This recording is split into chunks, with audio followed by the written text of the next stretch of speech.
ओम शांति। 4 जनवरी 2025 के ईश्वरीय महावाक्य। पहले सुनते हैं आज की मुरली से होमवर्क। बाबा ने कहा, तुम अशरीरी बन जब बाप को याद करते हो तो तुम्हारे लिए यह दुनिया ही खत्म हो जाती है। देह और दुनिया भूली हुई है। इस छीछी देह से पूरा नष्टो मोहाबन ज्ञान के अति इंद्रिय सुख में रहना है। बुद्धि में रहे, अब यह दुनिया बदल रही है। हम जाते हैं अपने सुख धाम।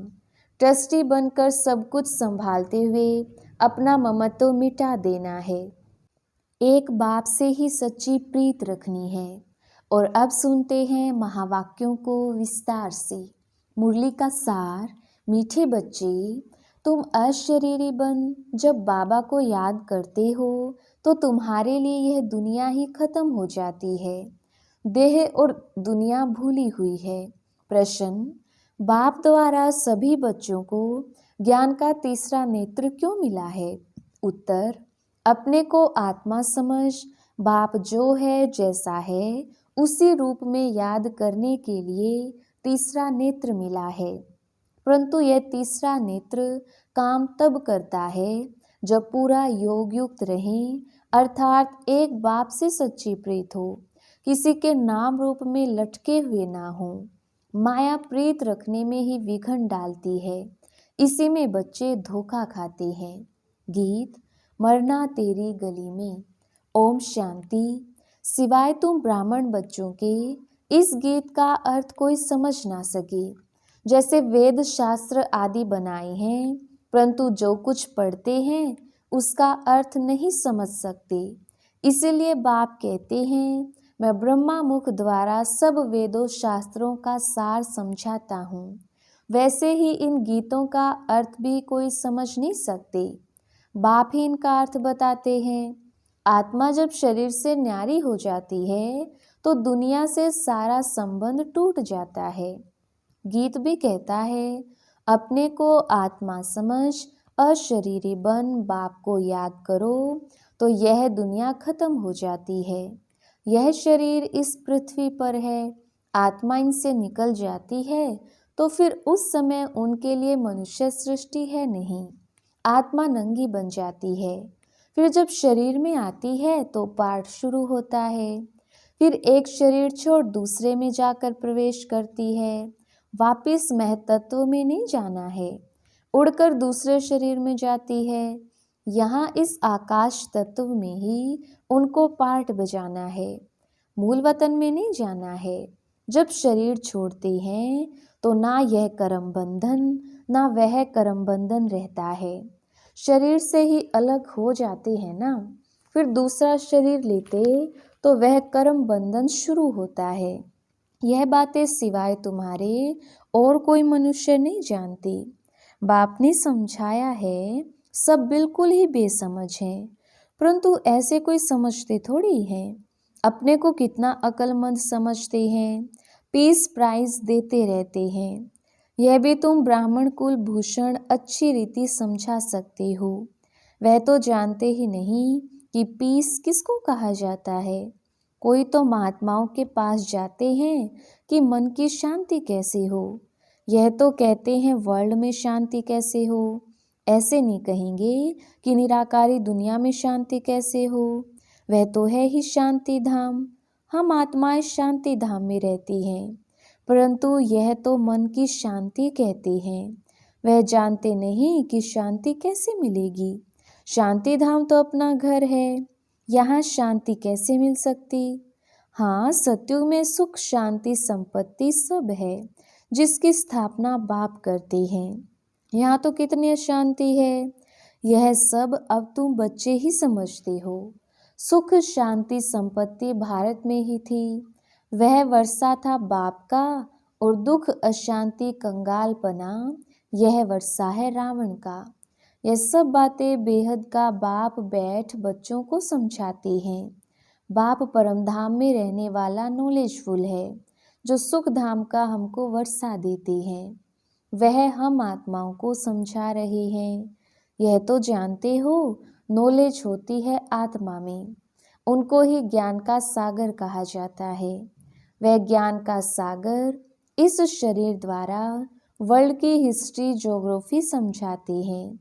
वर्ल्ड की आयु तो चाहिए ना, वर्ल्ड तो है ही, सिर्फ नई दुनिया और पुरानी दुनिया कहा जाता है, यह भी मनुष्यों को पता नहीं। न्यू वर्ल्ड से ओल्ड वर्ल्ड होने में कितना समय लगता है। तुम बच्चे जानते हो कलयुग के बाद सतयुग जरूर आना है, इसलिए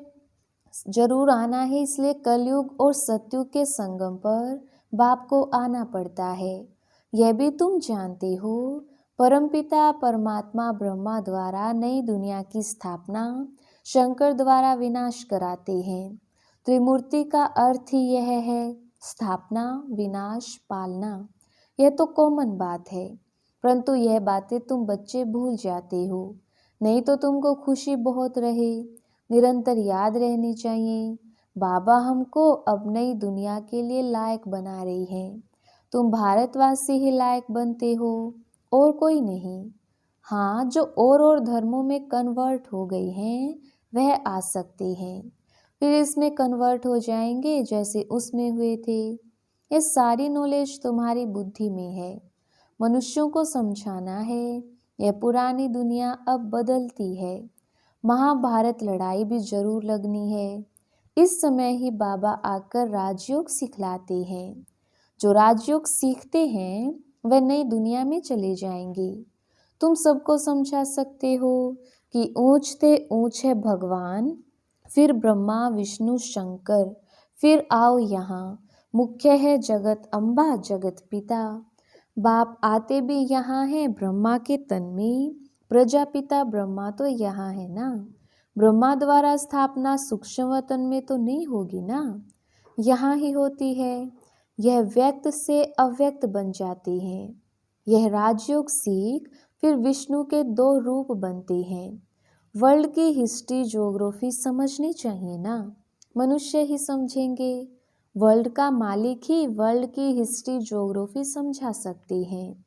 वह नॉलेजफुल पुनर्जन्म रहित है। यह नॉलेज किसकी बुद्धि में नहीं है, परखने की भी बुद्धि चाहिए ना।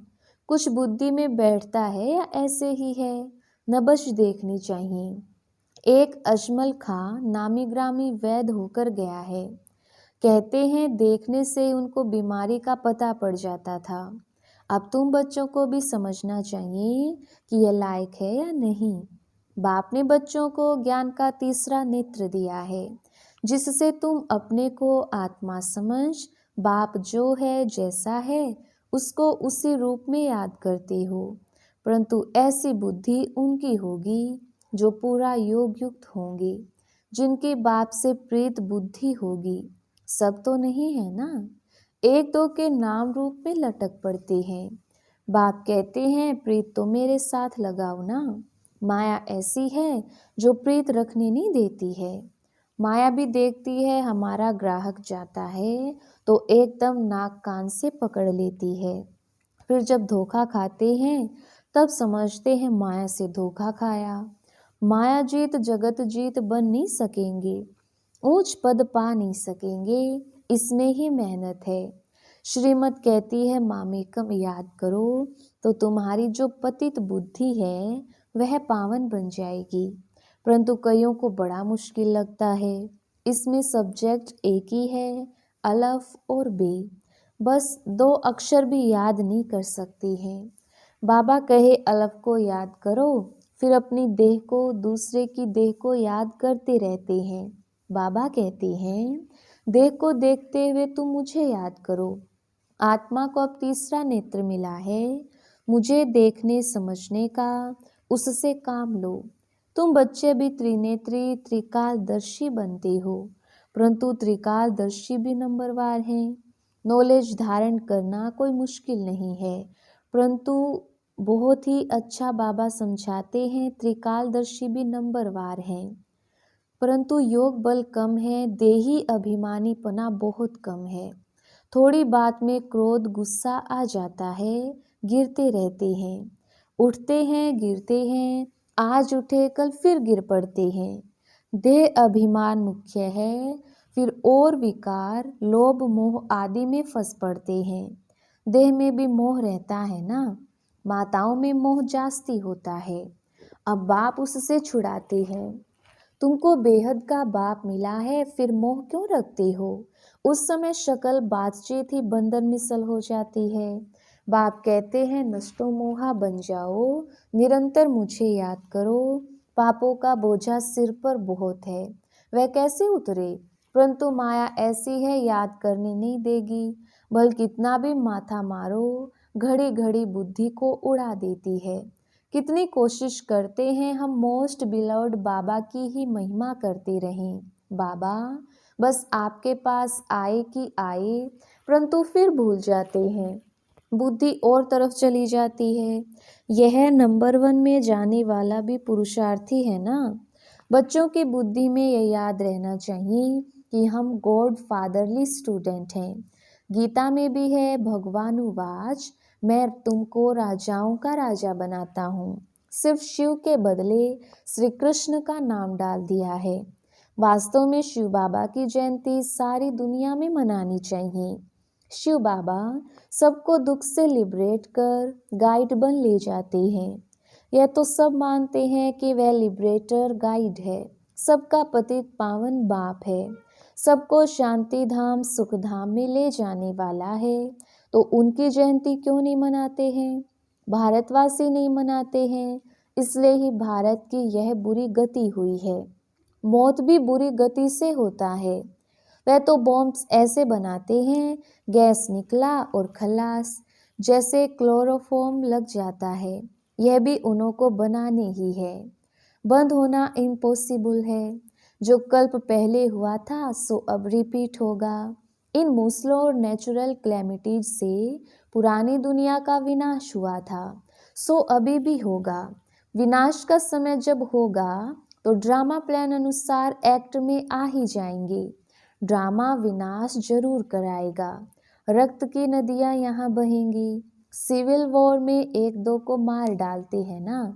तुम्हारे में भी थोड़े जानते हैं कि यह दुनिया बदल रही है। अब हम जाते हैं सुख धाम, तो सदैव ज्ञान के अति इंद्रिय सुख में रहना चाहिए। जितना याद में रहेंगे उतना सुख बढ़ता जाएगा। छी देह से नष्टो मोहा होते जाएंगे। बाप सिर्फ कहते हैं अलफ को याद करो तो बेबादशाही तुम्हारी है। सेकंड में बादशाही, बादशाह को बच्चा हुआ तो गोया बच्चा बादशाह बनाना। तो बाप कहते हैं मुझे याद करते रहो और चक्र को याद करो तो चक्रवर्ती महाराजा बनेंगे। इसलिए गाया जाता है सेकंड में जीवन मुक्ति, सेकंड में बैगर टू प्रिंस। कितना अच्छा है। तो श्रीमत पर अच्छी रीति चलना चाहिए, कदम कदम पर राय लेनी होती है। बाप समझाते हैं मीठे बच्चे, ट्रस्टी बनकर रहो तो ममत्व मिट जाए। परंतु ट्रस्टी बनना मासी का घर नहीं है। यह खुद ट्रस्टी बने हैं, बच्चों को भी ट्रस्टी बनाते हैं। यह कुछ भी लेते हैं क्या? कहते हैं तुम ट्रस्टी हो संभालो। ट्रस्टी बने तो फिर ममत्व मिट जाता है। कहते भी हैं ईश्वर का सब कुछ दिया हुआ है, फिर कुछ नुकसान पड़ता है या कोई मर जाता है तो बीमार हो पड़ते हैं।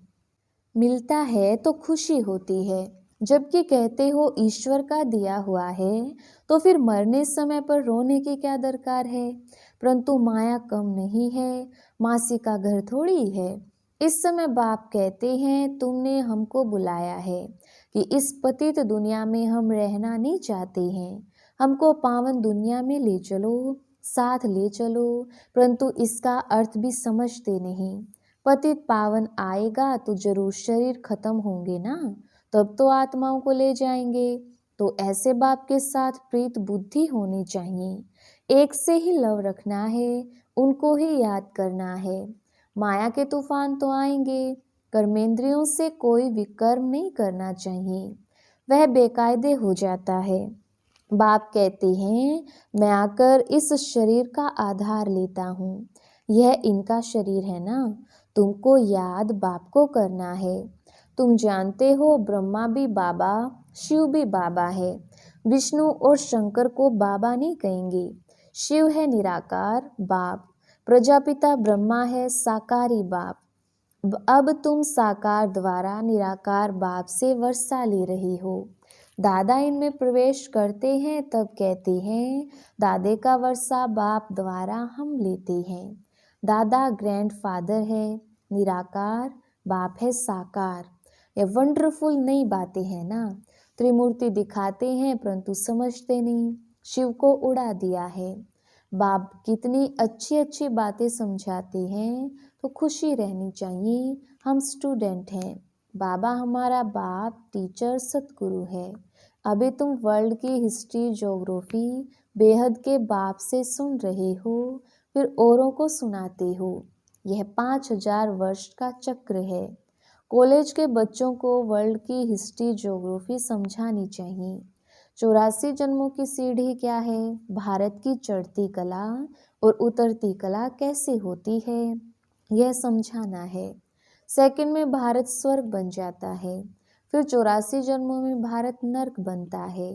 यह तो बहुत ही सहज समझने की सहज बातें हैं।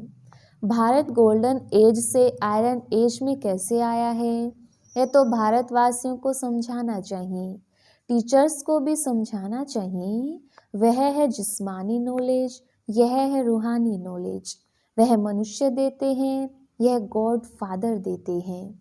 वह है मनुष्य सृष्टि का बीज रूप, तो उनके पास मनुष्य सृष्टि का ही नॉलेज होगा ना। अच्छा, मीठे मीठे सिकिलदे बच्चों प्रति माता पिता बाप दादा का याद प्यार और गुड मॉर्निंग। रूहानी बाप की रूहानी बच्चों को नमस्ते। हम रूहानी बच्चों की रूहानी बाप दादा को याद प्यार, गुड मॉर्निंग और नमस्ते जी। धारणा के लिए मुख्य सार। पहला पॉइंट, इस छीछी देह से पूरा नष्टो मोहाबन ज्ञान के अति इंद्रिय सुख में रहना है। बुद्धि में रहे, अब यह दुनिया बदल रही है, हम जाते हैं अपने सुख धाम। दूसरा पॉइंट, ट्रस्टी बनकर सब कुछ संभालते हुए अपना ममत्व मिटा देना है। एक बाप से सच्ची प्रीत रखनी है। कर्मेंद्रियों से कभी भी कोई विकर्म नहीं करना है। वरदान, ब्रह्मा बाप समान श्रेष्ठ ते श्रेष्ठ तस्वीर बनाने वाले परोपकारी भव। विस्तार, श्रेष्ठ स्मृति और श्रेष्ठ कर्म द्वारा तकदीर की तस्वीर तो सभी बच्चों ने बनाई है। अभी सिर्फ लास्ट टचिंग है संपूर्णता की व ब्रह्मा बाप समान श्रेष्ठ ते श्रेष्ठ बनने की। इसके लिए परोपकारी बनो, अर्थात स्वार्थ भाव से सदा मुक्त रहो। हर परिस्थिति में, हर कार्य में, हर सहयोगी संगठन में जितना निस्वार्थपन होगा उतना ही पर उपकारी बन सकेंगे। सदा स्वयं को भरपूर अनुभव करेंगे, सदा प्राप्ति स्वरूप की स्थिति में स्थित रहेंगे, स्वयं के प्रति कुछ भी स्वीकार नहीं करेंगे।